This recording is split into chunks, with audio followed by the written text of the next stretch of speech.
என்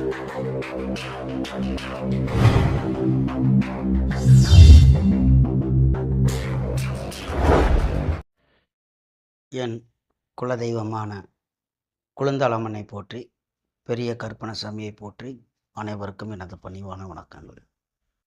வணக்கம். லக்னாதிபதி 6, 8, 12 மறையலாமா அப்படின்னு ஒரு கேள்வி பார்ப்போம். பொதுவாக இந்த துர்ஸ்தானம் அப்படிங்குவாங்க, மறைவு ஸ்தானம், கெட்ட பாவகம் அப்படின்னா 6, 8, 12 இருப்பாங்க. அப்போ லக்னாதிபதி அங்கே போய் நின்று இந்த மறைவு ஸ்தானத்தில் துருஸ்தானத்தில் மறந்து போனால் ஆம்பிடுத்தேன், நான் வாழ்க்கையே இல்லை அப்படின்னு எடுக்கலாம்னா அது கிடையாது. என்னோட அனுபவத்தில் எத்தனையோ ஜாதகங்கள் பார்த்துருக்கேன். அதில் 6ஆம் இடத்தில் மறந்த ஜாதகங்கள் எவ்வளையோ வெற்றியாளர்களாக இருந்திருக்கார்கள். லக்னாதிபதி போய் 6ஆம் இடத்துல மறைவு பெற்ற மறைஞ்சு போயிருக்கும்போது எத்தனையோ பேர் வெற்றியாளர்களாக இருக்கிறார்கள். அது எங்கு எப்படி எடுக்கிறது? ரெண்டாவதாக லக்கணத்தில் எந்த கிரகம் தொடர்பு கொள்கிறது? அது நிறைய விஷயம் இருக்குது. இப்படி அடுக்கி கொண்டே போகலாம். ஒவ்வொரு லக்கணமாக பார்த்தோம்னா, இப்போ உதாரணத்துக்கு நமக்கு எப்பயும் காலப்புருஷ தத்துவப்படியே எடுக்க வேணாம். முதல்ல ஏன்னா மேசத்தையே சொல்லிக்கிட்டே இருக்க வேணாம். இப்போ நம்ம ஒரு வித்தியாசம் எடுப்போம். கும்ப லக்கணத்தில் பிறந்தவர்களுக்கு சனி பகவான், அவர் இயற்கை பாவக்கிரகங்கள். இப்போ இப்படி எடுப்போம். இயற்கை பாவக்கிரகமான சனி பகவானுடைய கும்ப லக்கணத்தில் பிறந்தவர்களுக்கு 6, 8 மறைவு பெறும் பொழுது இவர்கள் எப்படி இருப்பார்கள்? ஏற்கனவே இயற்கை பாவருடைய வீடு இப்படித்தானே எடுப்பாங்க. அப்படியே பார்ப்போம். இப்போ 3ஆம் பாவகத்தை எடுக்க வேணாம். அது முயற்சி, வெற்றி, கீர்த்தி ஸ்தானம். அதில் உபசயஸ்தானம்னு வந்துடும். நமக்கு இந்த மறைவு ஸ்தானம்ங்கும்போது 6, 8, 12 மட்டும் பார்ப்போம். இப்போ இந்த கும்பத்துக்கு 6ஆம் பாகமாக வர்றது எது அப்படின்னு கேட்டிங்கன்னா, சந்திரன் வர்றார். அதாவது சந்திரனுடைய ராசியான கடகம் வருகிறது. அப்போ இந்த கடகத்தில் போய் சனி இருக்கலாமா, மறைவு பெறலாமா அப்படின்னா, அந்த இடத்துல இந்த சனிக்கு பகை கிரகங்கள் யாரெல்லாம் அப்படின்னு எடுத்துட்டிங்கன்னா, முதன்மை பகை கிரகங்கள் அப்படின்னு எடுத்துட்டிங்கன்னா சூரியனும் சந்திரனும். அப்போ பகை வீட்டில் போய் இவர் போய் இருக்கலாமா அப்படின்னா இருக்கலாம். அந்த 6ஆம் பாவகத்தோட தன்மையை கெடுக்க செய்வார். ஆனால் 6ஆம் பாவகம் மறைஞ்சு வச்ச போய் லக்னத்து அதிபதி.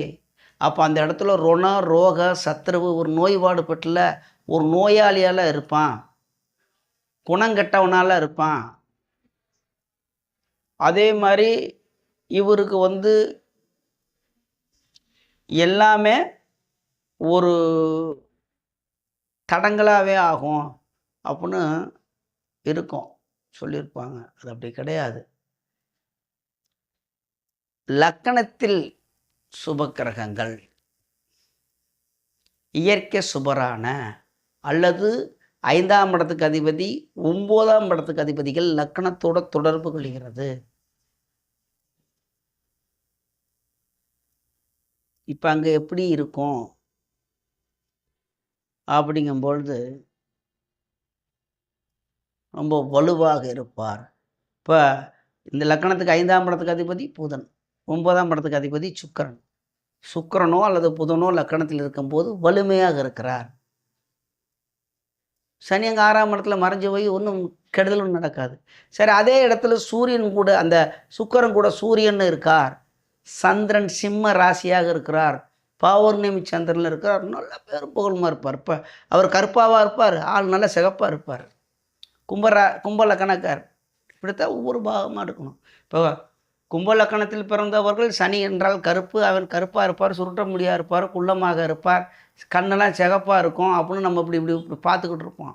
எங்கடா ஒன்றே எங்காடான்னு. அது கிடையாது.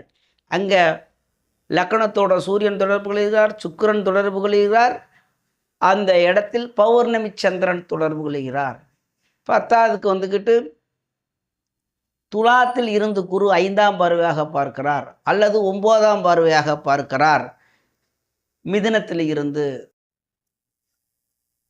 இல்லை 7ஆம் பார்வையாக இருந்து சிம்மத்தில் பௌர்ணமி சந்திரன் கூடிய குருவும் இருக்கிறார். அவ்வளோதான் யோக ஜாதகம். அப்போ 6ஆம் இடத்துல மறைஞ்சிருச்சுன்னு கவலைப்பட வேண்டாம். 8ஆம் பாவத்துக்கு வருவோம். 8ஆம் பாவம் அப்படிங்கும்போது எது வருது அப்படின்னு கேட்டிங்கன்னா கன்னி வருது. கும்ப லக்கணத்தில் பிறந்தவர்களுக்கு மட்டும்தான் சொல்கிறேன்.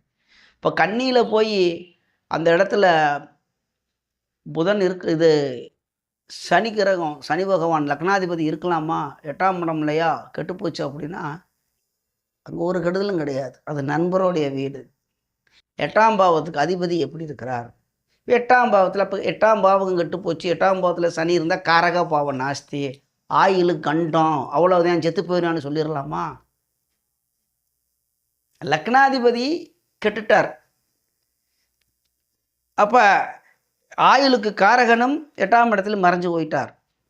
அப்போ 8ஆம் பாவகமும் கெட்டு போய் விட்டது. பாவர் தானே இருக்கார். அப்போ இவர் சின்ன பிள்ளையிலே செத்து போயிடுவாரா, ஒரு அவ்வளோதான் அப்படிங்கும்போது இப்படி எடுத்து பலன் சொல்லலாமா அப்படின்னா ரைட்டு. புதன் எங்கே இருக்கிறார்? புதனுடைய வலுவு என்ன? அந்த இடத்துல சனிக்கு என்ன? அது நண்பருடைய வீடு, வீடு கொடுத்தவன் வலிவு. அதே மாதிரி அந்த பாவகத்தை 8ஆம் பாவத்தை எந்த கிரகம் தொடர்பு கொள்கிறது? குரு பார்க்கிறார்.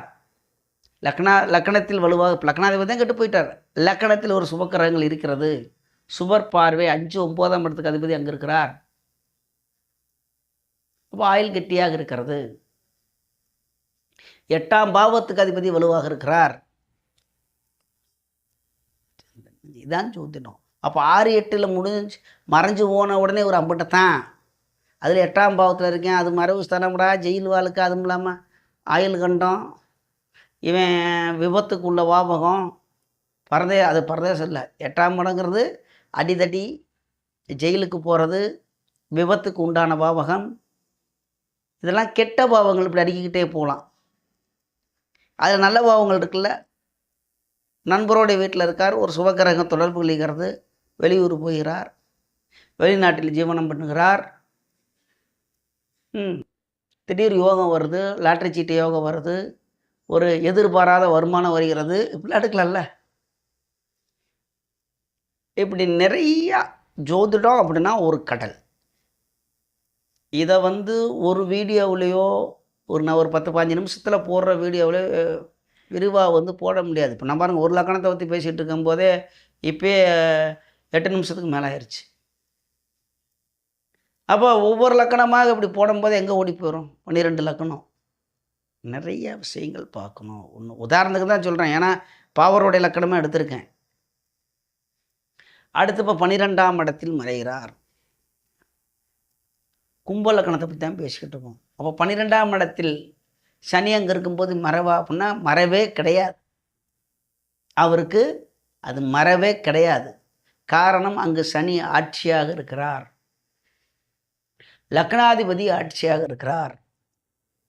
அப்போ ஒரு பரதேசம் போயிடுவார், ஊரை விட்டு ஓடி போயிடுவார். இவருக்கு சுகபோகமே கிடைக்காது. சுகபோகம்னா என்னன்னே இருக்காது. அம்புட்டு விரயஸ்தானம், விரயமாகவே ஆகும். இவர் ஒன்றுக்கு லாய்க்கு இல்லை அப்படின்னு நம்ம பலன் எடுத்துக்கிட்டு இருக்க முடியுமா? நான் ஏற்கனவே முதலே சொல்லிட்டேன், லக்னத்தோட தொடர்பு கொள்கிற கிரகத்தோடைய பலன்கள் அம்புட்டு வரும். நம்ம இப்போ லக்னாதிபதி கெட்டு போச்சு அப்படித்தான் நம்ம லக்னாதிபதியை வச்சு பலன்னு சொன்னோம்னா அவன் நல்லா இருப்பான், நிரந்தரமாக வேலையில் இருப்பான், நல்லா இருப்பான்.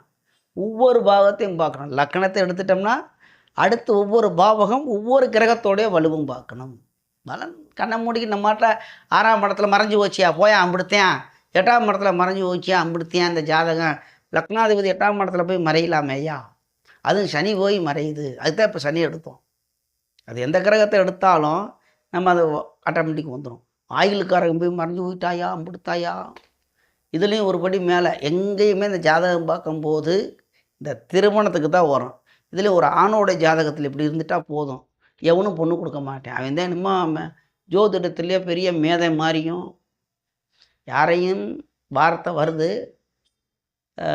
தப்பாக புரிஞ்சுக்க வேண்டாம், என்னடா இவன் இப்படி பேசுகிறேன் அப்படின்னு. அவர்களை நான் வையவோ அப்படி இல்லை. நிறையா பேர் வந்துட்டு நம்மள்ட்ட விளக்கம் கேட்கும்போது நமக்கு கொஞ்சம் சங்கடமாக இருக்கிறது. ஐயா நாங்கள் ஒரு ஜோதிடத்தை பார்த்தோம், 8ஆம் இடத்துல பாவக்கரகம் இருக்குது, 8ஆம் பாவம் கெட்டு போச்சு. இதில் இந்த லக்னாதிபதி இப்போ நான் போடுறதுக்கு காரணமே இந்த மாதிரி ஜாதகம் பார்க்கும்போது கேட்கறதுனால தான் சரி ஒரு வீடியோ போடுவோம். எடுத்துக்காட்டுக்கு அவங்களத போட வேணாம், பொதுவான ஒரு வீடியோ போடுவோம். எடுத்துக்காட்டுக்கு நான் போடணும்னா நிறையா வீடியோ போடுவேன், 1 2லாம் கிடையாது, ஒரு 100 வீடியோ போடலாம். லக்னாதிபதி மறைவு ஸ்தானத்தில் மட்டும் வச்சு போட்டுக்கிட்டே இருக்கலாம். ரொம்ப வேணாம், உங்கள்கிட்ட பேசிக்கிட்டு இருக்க எனக்கு லக்னாதிபதி 8இல் மறைவு, நான் கன்னி லக்னம், சித்திரை மாதத்தில் பிறந்தவன், சூரியன் உச்சம் மேசத்தில், அந்த 8ஆம் பாவகத்தில் புதன் முடிஞ்சா. அப்போ நான் செத்து போயா இருக்கிறேன், கெட்டு போயா இருக்கேன், உங்கள் முன்னாடி நல்லா தானே இருக்கேன், பேசிக்கிட்டு இருக்கேன். இந்த மாதிரி தான் பொதுவாக ஒரு உதாரணத்தை சொல்கிறேன். சரி அப்படி எடுத்துட்டா என்னுடைய மகளுக்கு மீன லக்னம், லக்னாதிபதி குரு சிம்மத்தில் மறைவு, அவ்வளோதான். 6ஆம் பாவகத்தில் என் பொண்ணு நல்லா தான் இருக்குது, திருமணம் இருக்குது, நல்லா படிச்சுக்கிட்டு இருக்கு, திருமணமாகியும் படிச்சுக்கிட்டு இருக்கு. அதாவது இப்படி ஒவ்வொன்றா எடுக்கணும். இன்னும் நிறையா இப்படி என் குடும்பத்தில் இது யாவும் இருக்குன்னா எத்தனையோ ஜாதகம் நம்ம போடலாம், இல்லை பெரிய விஐபி ஜாதகத்தில் எடுத்துக்கலாம், அவங்க ஜாதகத்தையும் போடலாம். மறைவு பெற்றிருக்கும். உடனே அவங்களாம் எப்படிடா பேரும் போனோன்னா தசாபுத்தி வந்துடணுங்க. அடுத்து வர்றது அவர்களுக்கு யோகாதிபதியான தசாபத்திகள். அந்த தசா நடத்தக்கூடிய புத்திங்கிறது அது 2வது தான். தசாநதன் வலுவாக இருந்து லக்கணத்துக்கு நன்மையை செய்யக்கூடியவருடைய தசாபுத்திகள் வரும் பொழுது ஒரு உயர்நிலைக்கு அடைவார். லக்னாதிபதி கெட்டு போயிருந்து இவர் கெட்டு போயிட்டாரே, இவர் எப்படியா நல்லா வந்தார்னா ஒரு ஜாதகம் உடனே தப்புன்னு சொல்லிடக்கூடாது. விதி 1000 விதிகள் இருக்கிறது, விதி விலக்கும் 1000 இருக்கிறது நிறையா. இதெல்லாம் எப்படி பார்க்குறது? இப்போ பாட புஸ்தகம்னு எடுத்துட்டோம்னா ஜோதிட புஸ்தகம் என்கிட்ட நிறையா இருக்குது, நானும் வாங்கி படிச்சிருக்கேன்.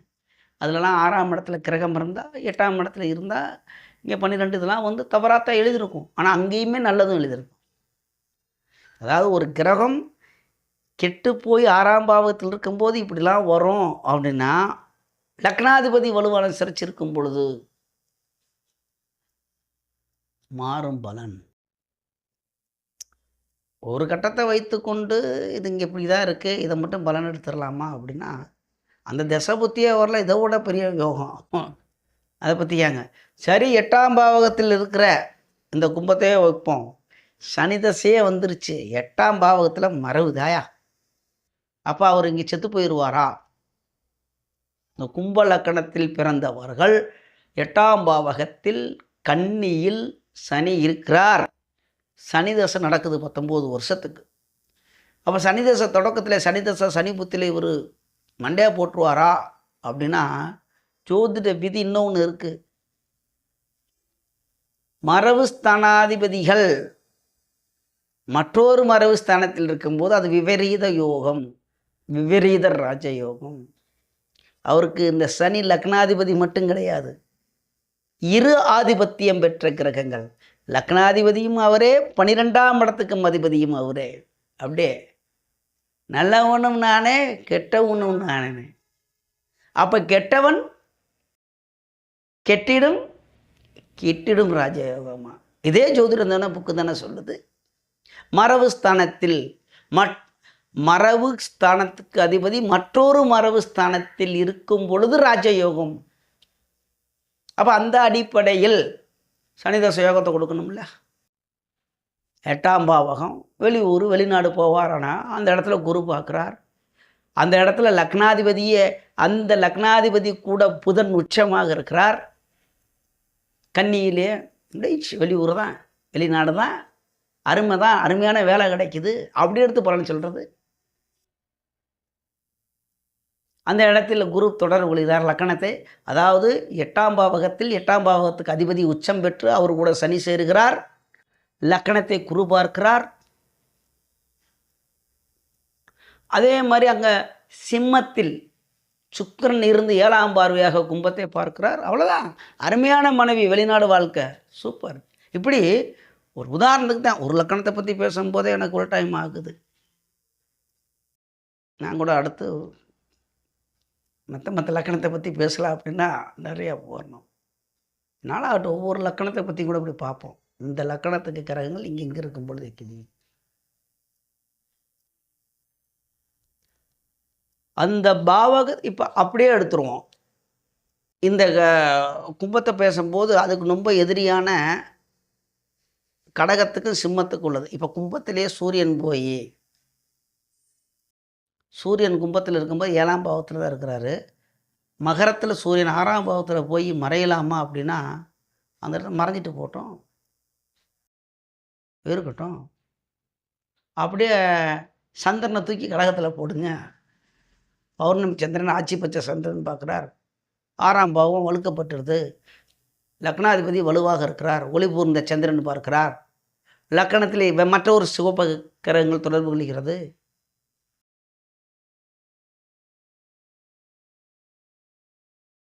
அதே 6ஆம் பாவத்தில் சனியும் சூரியனுமே இருக்கிறார்கள். அப்படியே போடுவோம்.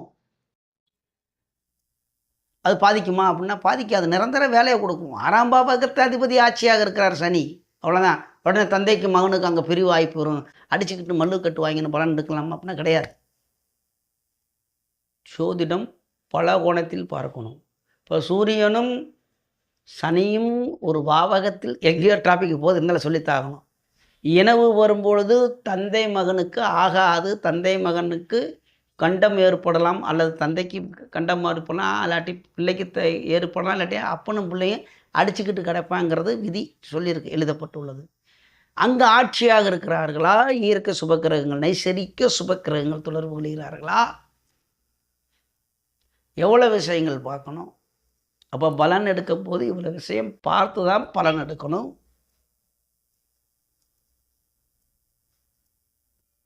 இப்போ கூட